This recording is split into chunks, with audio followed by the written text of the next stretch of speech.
Termina la semana y es hora de analizar los alcances jurídicos de la discusión en la Convención Constituyente con un panel especializado compuesto por los abogados Marisol Peña y Gabriel Osorio. Aquí comienza Derecho a la Convención.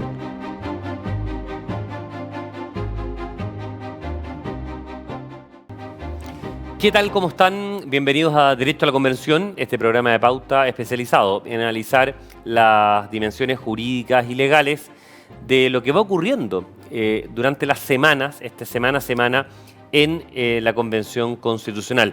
Para eso, porque hay varios temas hoy día muy interesantes de tratar, se han ido congregando temas cada vez más interesantes en la medida que se va avanzando en la discusión y el debate en las distintas comisiones y en la convención misma, dimensiones reglamentarias también. Está con nosotros, como siempre, como todos los viernes y los días domingos, que se repite este programa en las señales de Radio Pauta, Marisol Peña, profesora del Centro de Justicia Constitucional de la Universidad del Desarrollo, y el abogado Gabriel Osorio, profesor de Derecho Administrativo Electoral de las universidades Andrés Bello y Central. Como siempre, un gusto, Marisol y Gabriel, de poder saludarlos cada viernes y cada domingo que se repite este programa. ¿Qué tal? ¿Cómo están? Todo muy bien, muchas gracias. Buenas tardes a todos. Buenas tardes a todos, ¿qué tal? Temas interesantes, vamos entrando al tiro si quieren en materia, porque hay harto que conversar y harto que escucharlos a ustedes, que es lo más relevante en este espacio, y ver un poco cómo exponen con cierta claridad o la meridiana claridad, como siempre lo hacen, los distintos puntos de vista que nos sirven para los que no somos abogados, no somos especialistas en derecho constitucional como son ustedes, ir entendiendo mejor, ir captando de mucha mejor manera, ir aquilatando de mejor manera lo que está ocurriendo en la Convención Constitucional. Quiero partir con un tema que marcó la semana y me gustaría una definición lo más breve posible, una locución lo más acotada de parte de ustedes respecto del tema de los 2/3 y los plebiscitos dirimentes. ¿De qué manera, Marisol, los plebiscitos dirimentes ponen en riesgo efectivo o efectiva la norma de los 2/3? Gracias, Cristian. Yo creo que es muy importante aquí, cuando hablamos de plebiscitos dirimentes, aclararle a los auditores que hay una diferencia entre estos plebiscitos dirimentes que van a suponer consultas a la ciudadanía durante el proceso de elaboración de la Carta Fundamental a el llamado plebiscito de salida, que es el que está contemplado en la Constitución y que permite que los chilenos nos pronunciemos por aprobar o rechazar la propuesta de nueva Constitución que nos formule la Convención Constitucional. Los plebiscitos dirimentes se han aprobado en esta semana en el evento justamente que no se alcance la regla de concordar una disposición constitucional por los 2/3 de los convencionales en ejercicio de este cuerpo que es la Convención Constitucional. A mí me parece, para ser bien directa, que sí afecta el sentido, el espíritu de la regla de los 2/3, que es efectuar todos los esfuerzos más importantes, los esfuerzos denodados para precisamente llegar a consenso. Y además desvirtúa, a mi juicio, el rol de la Convención Constitucional como este órgano representativo por excelencia que ha recibido el encargo ciudadano de proponerle al país una nueva Carta Fundamental.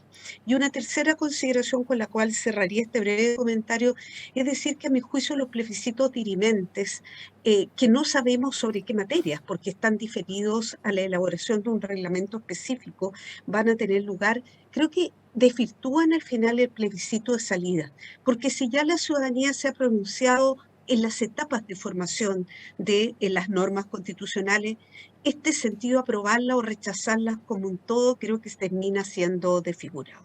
Muchas gracias. Gabriel Osorio, ¿los plebiscitos dirimentes ponen en riesgo efectivamente la norma de los 2/3 y, en caso que lo hagan, de qué manera lo hacen? A ver, en primer lugar, que uno tiene que ser muy honesto para contestar este tipo de preguntas, y quiero decir que no estoy de acuerdo con la regla de los plebiscitos dirimentes. ¿Por qué? Porque sencillamente es un incentivo perverso a no llegar a los acuerdos que exige la regla de los 2/3. Y con eso creo que respondí bastante profundamente su Absolutamente. pregunta. Pero sin perjuicio de eso, también hay que hacer la salvedad que en primer lugar no se ha votado en particular el reglamento de la Comisión de Participación Popular, que me parece que queda eso todavía pendiente. Y en segundo lugar, que el texto propuesto está sometido previamente a reformar nuevamente la Constitución en las disposiciones legales para ponerlo en práctica. De tal manera que si llegásemos a reformar la Constitución como lo pide el reglamento, evidentemente las reglas de acuerdo de los 2/3 deberían modificarse, ¿ya? Y en ese sentido ya no estaríamos hablando del acuerdo, ¿no es cierto?, de la ley 21.200, sino de otra cosa posterior.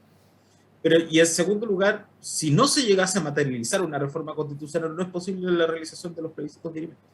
De tal manera que hasta el momento es solamente una hipótesis. Sin embargo, creo que no es adecuado para la generación de los acuerdos, por el contrario, va a tender a tensar la convención constitucional de manera tal de tratar de jugar en el ámbito electoral aquellas cosas que se podrían determinar al interior de la convención. Estamos en Derecho a la Convención, programa especializado de Pauta para analizar la dimensión legal, jurídica de lo que va ocurriendo en la Convención Constitucional. Ustedes nos pueden seguir todos los viernes a las 5 de la tarde, a las 17 horas, por la señal 2 de Pauta, en el streaming de pauta.cl, y los días domingo a las 10 de la mañana por todas las señales de Radio Pauta, en Santiago, Valparaíso, Viña del Mar, Antofagasta y Temuco. Y me gustaría ir a un segundo tema, que también marcó la semana. Fue objeto de un montón de columnas. Carlos Peña hoy día escribía respecto de esto en el diario El Mercurio, que es la duración del mandato. ¿Qué tendría que suceder para que la Convención llegara a infringir el artículo 138 de la Constitución, inciso segundo, sobre la duración del mandato de las autoridades electas por votación popular? Y quiero leérselo a la gente que nos está escuchando. La nueva Constitución no podrá poner término anticipado al periodo de las autoridades electas en votación popular, salvo que aquellas instituciones que integran sean suprimidas u objeto de una modificación sustancial. Y ahí, obviamente, esa interpretación se abre la discusión de si efectivamente se pone, ¿no es cierto?, en riesgo la posibilidad de infringir este artículo 138 respecto a la duración del mandato presidencial. Marisol. Lo primero que a mí me viene a la idea respecto a este tema es cómo se reproduce un debate relacionado con las reglas que rigen a la Convención Constitucional. Porque justamente algunos convencionales, incluso hace poco tiempo, han insistido en la idea de que ellos fueron comisionados por la ciudadanía para redactar normas que integren una nueva Constitución, pero sin sujeción a reglas, que son las que emanan del acuerdo del 15 de noviembre del 2019, que han sido materializadas hoy día en el capítulo 15 de la Constitución. ¿Y por qué hago esta analogía? Porque me parece que cuando la ciudadanía se pronuncie en noviembre sobre la persona que va a desempeñar el cargo de presidente de la República, lo va a hacer conforme a las reglas actualmente vigentes. Por lo tanto, no solamente es un depósito de confianza en una persona determinada, uno de los candidatos, sino que además por el tiempo que prevé la Constitución y que actualmente es de 4 años. O sea, a mí me parece que aquí hay una cuestión que apunta en esencia a desvirtuar el principio democrático, porque efectivamente se pueden introducir cambios, se puede reemplazar el régimen presidencial por un régimen parlamentario, pero qué duda cabe que este proceso constituyente se está llevando a cabo justo cuando en la mitad de su trabajo hay un pronunciamiento ciudadano en los términos que he explicado. Ahora, ¿qué tendría que suceder? Bueno, es más difícil la hipótesis de que efectivamente la duración del periodo presidencial sencillamente pase a ser irrelevante frente a una supresión del órgano. Vale decir que desaparezca definitivamente la institución del presidente de la República y sea reemplazada por otra.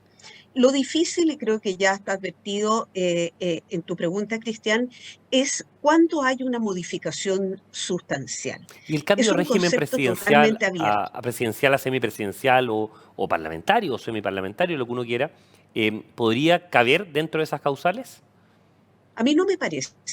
A mí no me parece porque la figura del presidente de la República, al menos como jefe de Estado, se mantiene. Lo que va a suceder en un régimen semipresidencial o en un régimen parlamentario es que se va a escindir, se va a dividir la función de la jefatura de Estado de la función de la jefatura de gobierno, que va a pasar a residir en un primer ministro, en un canciller, cuya confianza ya no va a depender del presidente de la República, sino que va a depender directamente del Congreso Nacional. Por lo tanto, a mí me cuesta imaginar una situación de modificación sustancial que suponga que el pronunciamiento ciudadano, perdón que sea enfática en esto, de fines de noviembre sea desvirtuado de tal manera que entendamos que estamos frente a un escenario total y radicalmente diferente. Perfecto. Gabriel, hago la pregunta de dos maneras distintas en vista de la respuesta de Marisol. Él o la candidata, él o la presidenta que eventualmente surja, ¿no es cierto?, a partir de noviembre y muy probablemente a partir de la votación de segunda vuelta de diciembre, ¿debería durar lo que hoy establece, lo que hoy es la regla del juego, o eventualmente podría cambiarse? Y en la eventualidad que podría cambiarse, ¿qué razón, qué causa podría motivar a generar ese cambio? Varias cosas, Cristiana, antes de entrar de lleno a su pregunta. Yo desdramatizaría la discusión respecto al presidente de la República, porque efectivamente Marisol tiene razón en que al menos creo yo que se va a mantener como jefe de Estado, pero evidentemente sus competencias, las que actualmente fija el artículo 32 de la Constitución, que prácticamente lo transforma en un monarca, van a cambiar sustancialmente. ¿Quiere decir que tenga que cambiarse el presidente? No, pero tal vez la figura con la cual nosotros estamos acostumbrados a pensar la figura, o sea, la institución presidencia de la República va a cambiar sustancialmente, y yo más bien miraría hacia el poder del Estado que se encuentra a un lado, que es el Congreso Nacional, que es el lugar donde específicamente sí pueden existir grandes cambios, ya sea de funciones por parte de si que va a existir una o dos cámaras, si en caso de que existan dos van a establecer el principio paritario inmediatamente para la elección. Eso va a depender fundamentalmente de las disposiciones transitorias. Entonces, a ver, yo creo que no es tan difícil, y de hecho yo lo he dicho desde un inicio, porque fui parte de la mesa de la mesa técnica y recuerdo, y perdón que haga el recuerdo, pero yo me acuerdo que el comisionado, llamémoslo así, el profesor Fermandois, quería una regla absoluta. No se afectará ninguno de los periodos y tenemos que esperar 4 años para digamos, en el fondo, la entrada en vigor de la nueva institucionalidad que genera la nueva Constitución, y eso no fue aceptado. No fue aceptado por el resto de los miembros de la mesa técnica. De ahí que se exigió, evidentemente, una modificación sustancial. Ahora, ¿quién califica esa sustancialidad? La va a calificar la propia Convención en los artículos transitorios. ¿Qué creo yo que es lo que va a pasar? Yo no creo que el periodo presidencial actual de 4 años, claro, que va a durar el próximo presidente de la República, sea tocado, pero sí sus funciones, y yo creo que si yo fuera candidato a diputado o senador, yo sí me preocuparía un poco más de lo que pudiese pasar con mi elección. Perfecto. Y es natural, Cristian. A ver, imagine, las reglas en derecho público rigen in actum. A los senadores se les olvidó cuando se redactaron el límite de la reelección. No sé si se acordarán hace algún tiempo atrás, que pensaban que iba a regir de ahora para adelante. ¿Ya? Entonces, salvo que se dicten normas transitorias, ¿no es cierto?, que digan relación con, por ejemplo, qué va a pasar con los actuales miembros del Congreso Nacional o los que se elijan a partir del mes de noviembre de este año, podemos tener o un reseteo completo del sistema o normas transitorias que digan relación con que se va a llamar a elección, por ejemplo, para establecer este nuevo Congreso paritario, unicameral o bicameral con otros nombres, con otras funciones, dentro del plazo de 1 año, de 2 años, y eso es perfectamente posible que suceda. Del mismo modo que también pueda cambiar el plazo de la duración del presidente de la República, ya sea menos o incluso aumentándolo. ¿Quién sabe si la convención determina, por ejemplo, a mí me gustan los quinquenios más que otra cosa, sin reelección, pero eso es una cuestión de mérito y cosas personales. Pero uno no sabe en realidad, pero no es atroz en la medida, ¿no es cierto?, de que se cumplen con los requisitos de cambio sustancial en las instituciones.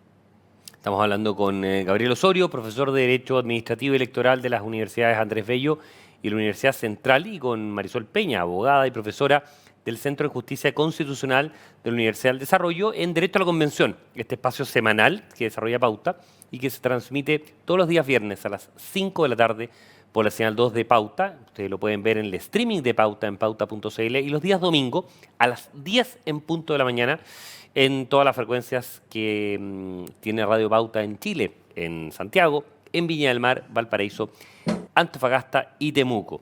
Y el tercer tema, también en esta semana que estuvo bastante movida, bastante noticiosa, tiene que ver con la aprobación de este artículo de la Comisión de Ética sobre el negacionismo. Y ahí quiero partir, Marisol, con una pregunta muy directa. Al respecto de esto, en concreto de esto, ¿viola el artículo 19, número 12 sobre la libertad de opinión?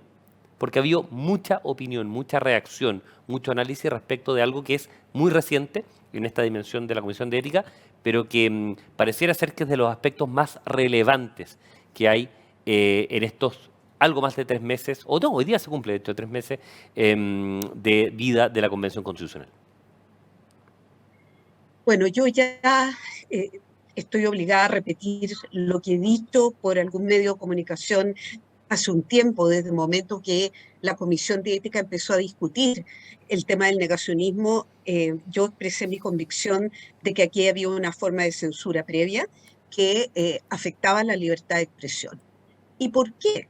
Porque de alguna manera, recordemos la norma, lo que se dice es que se entenderá por negacionismo toda acción u omisión que justifique, niegue o minimice, haga apología o glorifique los delitos de lesa humanidad ocurridos, en fin, en el periodo entre el 11 de septiembre del 73 y el 10 de marzo del 90 y las violaciones a los derechos humanos ocurridas en el contexto del estallido social. Evidentemente, ¿qué significa una acción? Significa, por ejemplo, levantar la mano para formular una indicación en el contexto de la comisión que va a estar analizando los temas de verdad histórica y plantear un punto de vista distinto. ¿Eso va a ser estimado como un negacionismo respecto de la verdad histórica? Creo que este ejemplo deja bastante claro que es una forma de censura previa que conforme a todos los tratados internacionales de derechos humanos, pero aquí solo cito la Convención Americana, el Pacto de San José de Costa Rica del año 69, solo puede ser limitado en cuanto a derecho fundamental por ley y por lo demás en circunstancias muy específicas. La ley puede limitar la libertad de expresión cuando se trata de proteger el respeto a los derechos y reputación de los demás, o a la protección del orden público, la seguridad nacional, o la salud o la moralidad pública.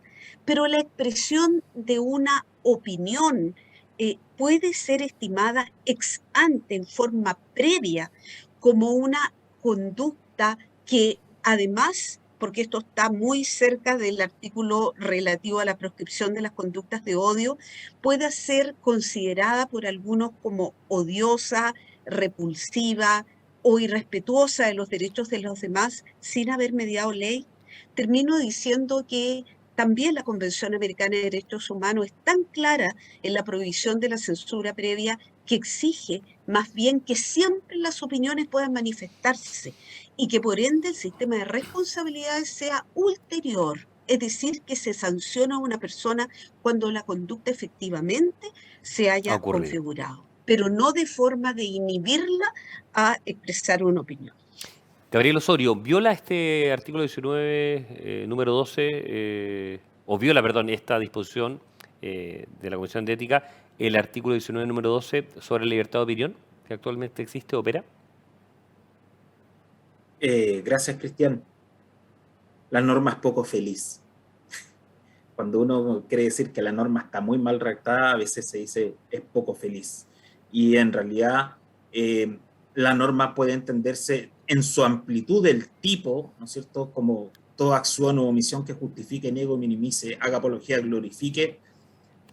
Es tan amplio que puede caber cualquier clase de conducta, ¿no es cierto?, por parte de los miembros de la Convención Constitucional, y sí, pues es una vulneración, o al menos como está planteada la norma, al artículo 19, número 12. Tenemos que ver cómo se va a plantear en la práctica. Lógico. Pero la verdad, Cristian, es una muy mala norma. Y quiero seguir, Gabriel, en la misma línea, porque Pauta es un medio de comunicación. Tiene una línea editorial definida, explícita en su página web.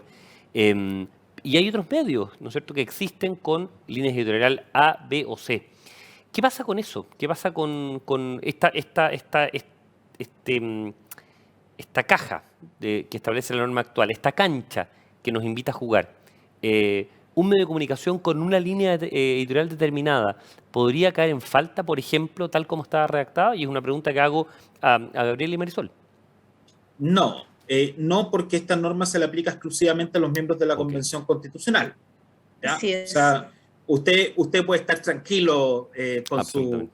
con su libertad de expresión. Y en la Sería redacción... preocupante si esta fuera una propuesta de nueva constitución, pero creo que una redacción de esas características no superaría el quórum de los 2/3 de los miembros de la convención en ejercicio, lo cual me tranquiliza. Vamos a un ejemplo práctico, Marisol, de un convencional. ¿Qué podría hacer? Podría recurrir, por ejemplo, un convencional de amparo, por ejemplo, ante la justicia, si se siente conculcado su derecho libre, ¿no es cierto?, de poder expresar una determinada visión, o no existe otra forma más que el reclamo ante la Corte Suprema con el apoyo de un cuarto de los convencionales. A mí me da la impresión, y Gabriel podrá señalarlo más explícitamente porque es de los padres fundadores del actual capítulo 15 de la Constitución en la medida que formó parte de la mesa técnica del acuerdo. Pero a mí me da la impresión, por un lado, que hubo un espíritu detrás de la reforma constitucional en el sentido que este proceso constituyente fuera lo más amplio posible en términos de intercambio de opiniones, de participación, de planteamiento de ideas, que favoreciera un espacio de deliberación democrática muy sustantivo. Y desde ese punto de vista, creo yo que en la idea de establecer un recurso de reclamación ante la Corte Suprema solamente respecto a vicios procedimentales limita, en principio, la posibilidad de recurrir por otros aspectos. Pero a mí me parece, por otro lado, desde el punto de vista del derecho internacional de los derechos humanos, que no tiene sentido expresar un derecho en una constitución o en un tratado internacional si no se establecen las garantías. Y en consecuencia, a mí me parece que hoy, y soy de esa tesis, sobre la base de lo que se encuentra aprobado, un convencional constituyente que se abstuviera, vamos a algo bien práctico, que se abstuviera en una votación de temas relacionados con la verdad histórica en Chile y fuera acusado entonces de incurrir en una conducta de negacionismo, creo que perfectamente en amparo de sus derechos fundamentales podría recurrir en virtud de la vulneración que se le habría producido para la libertad de expresión. Y no solo eso, sino que dependiendo del fallo de los tribunales chilenos, incluso creo que tendría expedito el camino para invocar al sistema interamericano de derechos humanos, porque la libertad de expresión, digámoslo, es uno de los derechos más consustanciales a la democracia. No lo digo yo, lo dijo la Corte Interamericana de Derechos Humanos, por ejemplo, en el fallo de la última tentación de Cristo, precisamente versus Chile, donde se trató el tema de la censura previa. Muchas gracias, Marisol. El tema de la omisión, por ejemplo, porque voy a Gabriel, toda acción u omisión que justifique, niego, minimice, pero el tema de la omisión, por ejemplo, si uno quiere no quiere hacerse parte, por ejemplo, estoy hablando de los convencionales, ciertamente, es algo, ¿no es cierto?, que pareciera ser contrario a una buena norma, como planteaba Gabriel. Probar hechos negativos es muy difícil.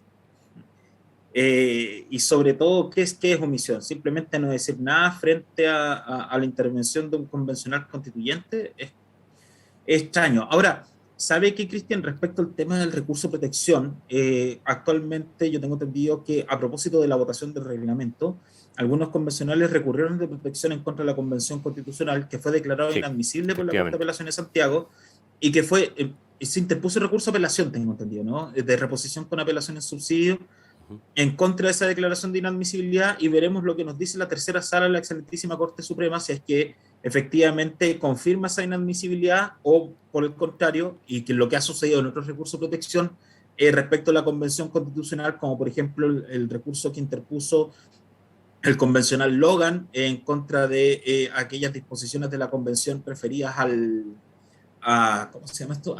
Perdón, a las disposiciones sanitarias que se habían tomado al interior de la Convención. No sabemos, de repente puede que la tercera sala de la Corte declare admisible este recurso y vamos a estar discutiendo efectivamente los alcances del artículo 19, número 12 en relación con por ejemplo, con la con el reglamento de ética, ¿no es cierto? Y particularmente sobre esto, el negacionismo. No sabemos qué es lo que va a ocurrir. Perdona, Gabriel, pero ¿Sí? tal vez sería bueno decirle a los auditores que ese recurso de protección que fue declarado inadmisible tenía que ver con una regla procedimental, que era la de los Así dos es. tercios. Yo Efectivamente. creo que No, lo no, que no, hace aquí el punto es, son dos recursos distintos. Hay uno ya, respecto a los 2/3 y hay otro respecto a la libertad de expresión, que como se llegó a acuerdo al interior de la convención, que quien se explicaba solamente la indicación, pero no se permitían mayores intervenciones sobre quién estaba a favor o quién estaba en contra de una indicación, constituía, según algunos convencionales constituyentes, una vulneración a la libertad de expresión. Yo ok, les, pero es bueno distinguir, digamos, Sí, porque aquí se ha ampliado y son distintas las materias. así es. yo les quiero preguntar una última cosa que tiene que ver un poco con las palabras elegidas para esta dimensión de lo que es, ¿no es cierto?, parte del reglamento, la Comisión de Ética, en fin. Porque en general el lenguaje que se ocupa constitucional es muy preciso, muy pulcro. Acá se habla de, por ejemplo, genocidio cultural, por ejemplo. ¿Es algo común o es más bien, ustedes que son expertos en esto, es algo común o tiene más bien lo digo más allá de la frase, más allá de la palabra, o tiene una significancia distinta, o tiene que leerse una significancia distinta? Marisol, ¿Quién contesta? Yo primero. Marisol. A ver, yo soy muy crítica del lenguaje que está utilizando en la Convención en general en los reglamentos. Tengo la esperanza, porque la esperanza es lo último que se pierde, que esto pueda ser superado en la redacción del texto definitivo de las reglas constitucionales. ¿Y por qué soy crítica? En primer lugar, por algo que ya dijo Gabriel, que es la excesiva amplitud. Y en segundo lugar, porque cuando se habla, por ejemplo, de crímenes de lesa humanidad, ¿cuáles son los crímenes de lesa humanidad? Vamos a entender por tales los que están establecidos, tipificados en el Estatuto de Roma que crea la Corte Penal Internacional, o en los términos en que haya sido decidido por los tribunales nacionales respecto de sentencias judiciales que se encuentran firmes o ejecutoriadas. Entonces, me parece que en cuestiones fundamentales, hoy día los reglamentos están dejando demasiados cabos sueltos y ciertamente, yendo derechamente a la respuesta a tu pregunta, no es frecuente que en los textos constitucionales se utilicen estos temas como el genocidio cultural, pero yo creo que tampoco me cierro a la posibilidad, porque no sé si ustedes saben que se está hablando del ecocidio hoy día Sí, es algo como que fue una rechazado del tema nueva, del cambio Sí, climático, por ejemplo. así es. exactamente, del ecocidio, o sea, cuando hay acciones deliberadas, conscientes, que tienden de alguna manera a empeorar la situación en materia de cambio climático. Por lo tanto, tampoco hay que estar negada, esa es mi posición, a la introducción de nuevos conceptos, pero sobre la base de criterios claros, específicos, que no dejen margen a la arbitrariedad. ¿Estamos hablando acá, Gabriel, de neologismos más bien o de una suerte de hipérbole de lenguaje para resaltar cierta dimensión política en estos temas? Sí, yo creo que hay algo de hipérbole, pero ¿sabe qué, Cristian? Yo soy más bien optimista en esto porque creo que la Convención Constitucional, además de ser el órgano encargado de redactar la propuesta de nueva Constitución, etcétera, etcétera, etcétera, también ha sido un lugar de discusión y sobre todo de inicio de un diálogo que creo que lo dije en esta misma radio hace mucho tiempo atrás ya, que durante toda la historia de Chile no se dio lugar de encuentro entre diferentes culturas y de entender que no somos solo un pueblo, al menos mi concepto, sino que en realidad Chile está compuesto por varios pueblos, ¿ya? Y entender que existen ciertas individualidades, ciertas cosmovisiones que son diferentes, ¿no es cierto?, a la que se sostiene normalmente. Y eso dice relación fundamentalmente con un proceso de reconocimiento de esta nueva forma de poder conversar y entendernos. Entonces, en este sentido, cuando se habla de genocidio cultural, por ejemplo, tiendo más bien a pensar como una especie de reparación frente a el maltrato permanente, existente, las violaciones, ¿no es cierto?, a las normas referidas a tierras por parte de los pueblos, en contra de los pueblos originarios. Entonces, la verdad es que yo creo más bien que esto forma parte más bien es una expresión política pero que dice relación también con los diálogos que se deben dar al interior de la convención.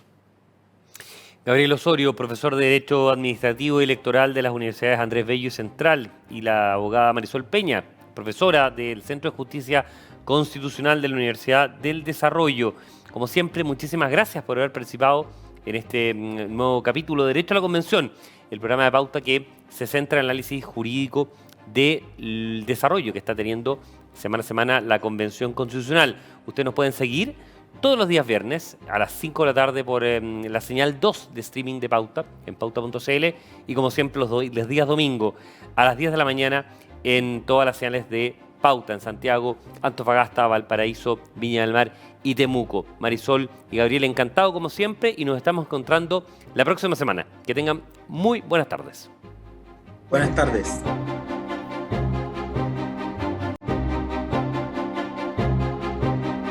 Acabas de escuchar el mejor análisis de los alcances jurídicos de la discusión en la Convención Constituyente, con un panel de abogados especializados, compuesto por Marisol Peña y Gabriel Osorio. Esto fue Derecho a la Convención.